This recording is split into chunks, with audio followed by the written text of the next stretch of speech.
Wow, is happening. The military, police storm Abuja forest, arrest suspected bandits. My dear, Muhammadu Buhari, if really he was the one who gave the order, said they should be shot aside. Why are you still arresting them? This is the problem of this country.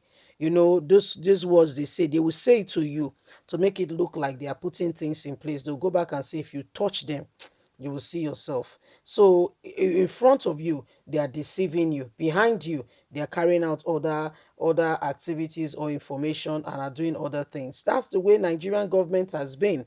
A government of lies, a government who do not care about its people.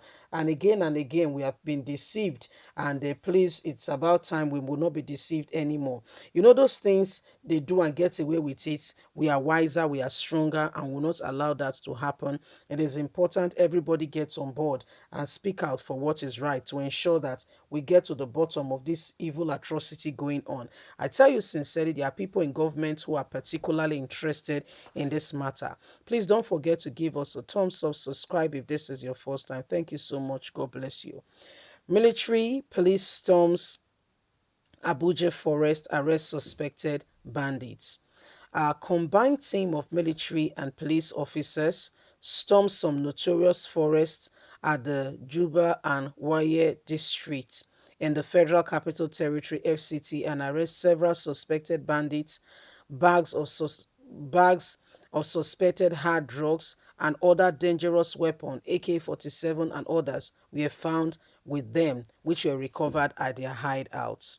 The stage operation was said to have been necessitated by the continuous kidnapping of residents in their home, as some of the bandits has been said to go around, walk out around these people's home and kidnap them from their very home. And other criminal activities within the nation and the capital territory has sparked up the reason why they have to go out and comb this forest. The director of the Security Service Federal Capital Territory (FCT), Adamu Garwa, said the raid was carried out to flush out criminal elements using the forest as operational base.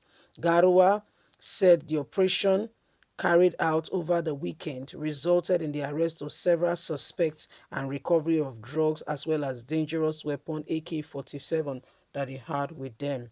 The director said the arrested suspect has been handed over to the FCT Police Command for prosecution, while the Indian hemp and other hard drugs have been handed to the National Drug Law Enforcement Agency. He said we addressed the area and we combed out the region of the Juba and Yewa districts where we receive reports of these criminal activities carrying out their proceedings. You can see the quality of drugs uncovered from the course of the operation. We visited the stations and the forests where these districts were and were fortunate to apprehend some of them. A few of them escaped, but we found out and we got to the very end to who this set of people who have continued to terrorize the environment and the vicinity. And today we are glad that we could get to the bottom of it and apprehend some of these very sad people. So my people, there you have it. In Abuja, they are combing the forest.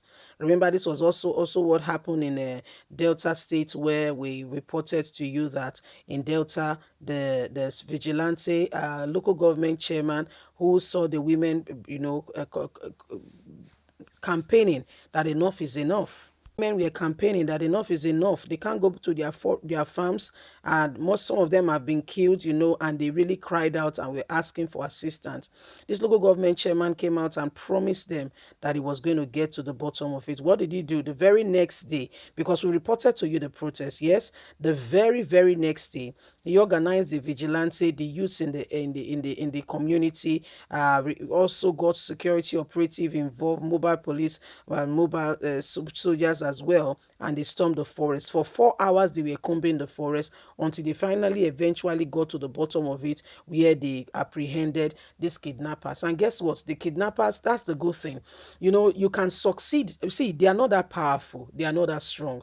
They've got nothing really that, there is no way they can get to the end of it if they are not being aided and supported by security operative, but because this set of people, there is no interest, there is no one among them who is interested in these activities of these herdsmen. There is no one among them who is like who is sabotaging the whole process. And so what did they do? They went there. The herdsmen had no prior knowledge, so they were able to go in quietly, apprehend these people. Of course, there was a shootout. You can bet that there was a serious shootout, but at the end of the day they succeeded because there was no prior knowledge. Nobody knew that they were coming. But what happened in Nigeria today, as soon as somebody says, okay, for instance, some people have been kidnapped, we are going to do this, we are going there, we're going to apprehend these people. Guess what?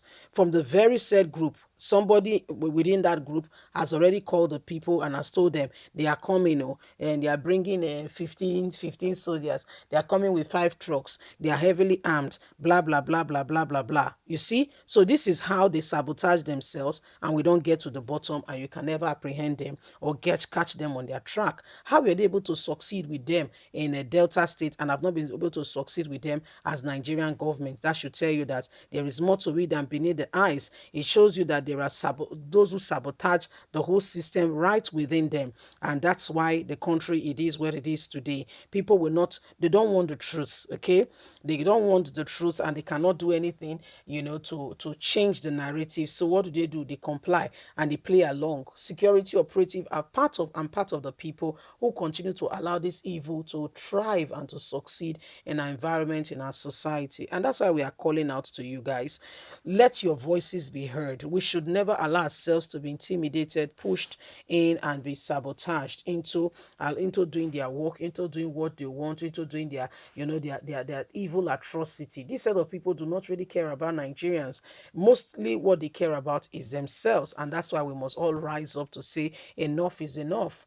Rising up is you and I putting our voices there. Rising up is you and I liking, sharing, subscribing, sharing the news. Let the news travel. Let the nations, let everyone know exactly what is happening in Nigeria. Let the world be aware what is going on. And when we continue to do that, we continue to circulate the message. We continue to let the world hear what is going on. Guess what? They don't have any hiding place. They cannot hide any further. That's why we are saying to every one of you, a word is enough for the wise. A word is enough for the wise. Don't see matters of security challenges and pretend like all is well. No, no, no, no. Raise an alarm. Let the people hear. Raise an alarm. And that's one of the ways we can actually get a solution. Leave us a comment. God bless you. Have a fantastic and a lovely day. From us, it's bye for now. God bless you.